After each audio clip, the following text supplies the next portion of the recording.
नमस्कार दोस्तों, स्वागत है आपका हमारे YouTube चैनल जिसका नाम है हाईटेक नॉलेज।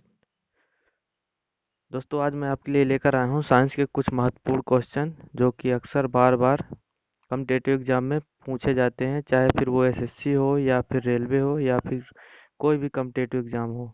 तो चलिए वीडियो शुरू करते हैं। पहला क्वेश्चन है, सबसे बड़ी आंखें किस स्तनधारी प्राणी की होती हैं? इसका राइट आंसर है हिरण। दूसरा क्वेश्चन है, आज कार्बन डाइऑक्साइड के उत्सर्जन में सर्वाधिक योगदान वाला करने वाला राज्य कौन सा है? तो इसका सही आंसर है संयुक्त राज्य अमेरिका। तीसरा क्वेश्चन है, निम्नलिखित में से किस उद्योग में अभ्रक कच्चे माल के रूप में प्रयुक्त होता है? तो इसका राइट आंसर है विद्युत। विद्युत प्रेस का आविष्कार किसने किया था? इसका राइट आंसर है हेनरी सीले ने। प्रेशर कुकर में खाना जल्दी पक जाता है क्योंकि प्रेशर कुकर के अंदर दाब अधिक होता है। दाब बढ़ाने पर जल का क्वथनांक बढ़ता है। अगला क्वेश्चन है, प्रत्येक क्रिया के बराबर व विपरीत क्रिया दिशा में एक प्रतिक्रिया होती है। यह न्यूटन का तीसरा नियम है। तांबा कॉपर का शत्रु तत्व है। गंधक उगते हुए डूबते समय लाल प्रतीत होता है। लाल रंग का प्रकीर्णन सबसे कम होता है। रेडियो एक्टिविटी की खोज हेनरी बेकरल ने की थी। दो समतल दर्पण एक दूसरे से 60 अंश के कोण पर झुके हैं। इनके बीच रखी एक गेंद के बने प्रतिबिंबों की संख्या कितनी होगी? 5। पानी के अंदर हवा का एक बुलबुला किस तरह बर्ताव करता है? एक अवतल लेंस की तरह। अगला क्वेश्चन है, इकाइयों की समस्त व्यवस्थाओं में किस इकाई की मात्रा सामान्य होती है? विशिष्ट गुरुत्व।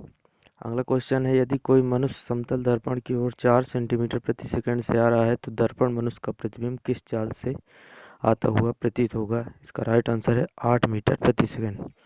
अगला क्वेश्चन है, कारों, ट्रकों और बसों में ड्राइवर की सीट के बगल में कौन सा दर्पण लगा होता है? इसका राइट आंसर है उत्तल दर्पण।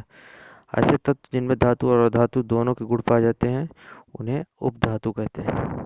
अगला क्वेश्चन है, वनस्पति विज्ञान के जनक कौन है? थियोफ्रास्टस। निम्नलिखित में से किस ध्वनि की चाल सबसे अधिक होती है? इसका राइट आंसर है इस्पात में। एक व्यक्ति घूमते हुए स्टूल पर बाहें फैलाए खड़ा है। एकाएक वह बाहें सिकोड़ लेता है तो स्टूल का कोणीय वेग बढ़ जाएगा। चंद्रमा पर एक बम विस्फोट होता है, इसकी आवाज़ पृथ्वी पर नहीं सुनाई देगी क्योंकि चंद्रमा पर वायुमंडल उपस्थित नहीं है। चंद्रमा पर वायुमंडल न होने का कारण क्या है? वहाँ पर पलायन वेग भी नहीं है। यदि किसी सरल लोलक की लंबाई 4% बढ़ा दी जाए तो उसका अवतल आवर्तकाल 2% बढ़ जाएगा। एक लड़की झूला झूल रही है, उसके पास एक अन्य लड़की आकर बैठ जाती है तो झूले का आवर्तकाल अपरिवर्तित रहेगा। हम रेडियो की घुंडी घुमाकर विभिन्न स्टेशनों के प्रोग्राम सुनते हैं, यह संभव है अनुनाद के कारण। अगला क्वेश्चन है, बेंचुरीमीटर से क्या ज्ञात करते हैं? जल के प्रवाह की दर। चौराहों पर पानी के फुहारों में गेंद नाचती रहती है क्योंकि पानी का वेग अधिक होने से दाब घट जाता है। अगला क्वेश्चन है, यदि द्रव्यमान परिवर्तित हुए बिना पृथ्वी सिकुड़कर अपनी वर्तमान त्रिज्या की आधी रह जाए तो दिन होगा 12 घंटे का। यदि किसी पिंड को पृथ्वी से 11.2 किलोमीटर प्रति सेकंड के वेग से फेंका जाता है तो पृथ्वी पर कभी नहीं लौटेगा। उपग्रह में समय ज्ञात करने के लिए अंतरिक्ष यात्री को क्या प्रयोग करना चाहिए? स्प्रिंग घड़ी। यदि पृथ्वी की त्रिज्या 1% कम हो जाए तो द्रव्यमान वही रहे तो पृथ्वी तल पर गुरुत्वीय त्वरण 2% घट जाएगा। दाब का मात्रक क्या होता है? पास्कल। खाना पकाने का बर्तन होना चाहिए उस उच्च विशिष्ट ऊष्मा का निम्न चालकता का। अगला क्वेश्चन है, झरने में जब जल ऊंचाई से गिरता है तो उसका ताप बढ़ जाता है। केल्विन तापमापी में बर्फ का गलनांक होता है 273 केल्विन। बॉटनी शब्द की उत्पत्ति किस भाषा से हुई है? ग्रीक भाषा से। क्यूरी किसकी इकाई का नाम है? रेडियो एक्टिव धर्मिता। किस रंग की तरंगदैर्घ्य सबसे कम होती है? बैगनी। कमरे में रखे रेफ्रिजरेटर का दरवाजा खोल दिया जाए तो कमरे का तापमान बढ़ जाएगा। इंद्रधनुष में कितने रंग होते हैं? 7 रंग होते हैं। सेकंड पेंडुलम का आवर्तकाल क्या होता है? 2 सेकंड। भारतीय विज्ञान संस्थान बेंगलुरु। पाराध्वनिक विमानों की चाल ध्वनि की चाल से अधिक होती है। भू-स्थिर उपग्रह की पृथ्वी से ऊंचाई 36,000 किलोमीटर होती है। निम्नलिखित में से किस पदार्थ में ऑक्सीजन नहीं है? मिट्टी के तेल में। चिकित्सा शास्त्र के विद्यार्थियों को किसकी शपथ दिलाई जाती है? हिप्पोक्रेटस। कार में रेडिएटर का क्या कारण है? इंजन को ठंडा रखना। मनुष्य के शरीर का ताप 37 अंश सेल्सियस।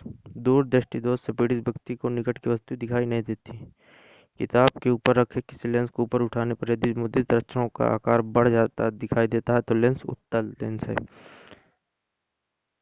यदि किसी लेंस से अक्षरों का आकार छोटा दिखाई देता है तो लेंस अवतल लेंस है। तारे टिमटिमाते हैं अपवर्तन के कारण। अगला क्वेश्चन, निम्नलिखित में से कौन सा एक आवेश रहित कण है? न्यूट्रॉन। अगला क्वेश्चन है, पौधों की यांत्रिक संरचना का अध्ययन किया जाता है शारीरिकी में। तो दोस्तों ये रहे कुछ महत्वपूर्ण क्वेश्चन जो आपके कॉम्पिटिटिव एग्जाम के लिए बहुत ही उपयोगी होंगे। आप हमारे चैनल को सब्सक्राइब कीजिए, लाइक कीजिए और शेयर कीजिए। हम ऐसे ही वीडियो आपको इस चैनल पर उपलब्ध कराते रहेंगे और आप बेल आइकन ज़रूर ऑन कर लीजिएगा, जिससे कि जब भी मैं वीडियो अपलोड करूं तो उसकी नोटिफिकेशन आपको मिलती रहे। जय हिंद, जय भारत।